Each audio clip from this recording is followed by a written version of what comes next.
Please একটা প্লাস্টিকে ভরে দিন না। ঠিক এই কথাটাই তো আপনি বলেন দোকানে যে কোনো জিনিস কেনার পরে।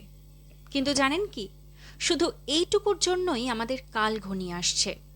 প্রতিদিন আমরা যে প্লাস্টিক ব্যবহার করি তার একটা বড় অংশ শেষমেশ সমুদ্রে, মাটিতে, এমনকি আমাদের শরীরেও পৌঁছে যায় মাইক্রোপ্লাস্টিক্স হিসেবে।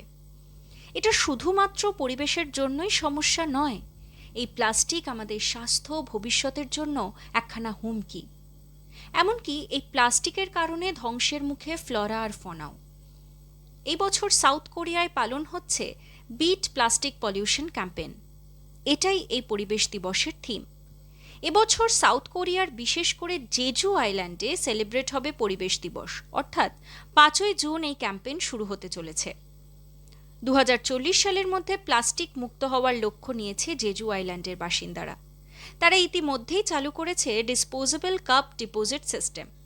এমনকি গোটা জেজু জুড়ে বাধ্যতামূলক করা হয়েছে ওয়েস্ট সেপারেশন, যা রিসাইক্লিং হার বহু গুণে বাড়াতে সাহায্য করেছে। সাউথ কোরিয়া তো নিজেদের পরিবেশ ও স্বাস্থ্য রক্ষা করতে উদ্যোগ গ্রহণ করে ফেলেছে।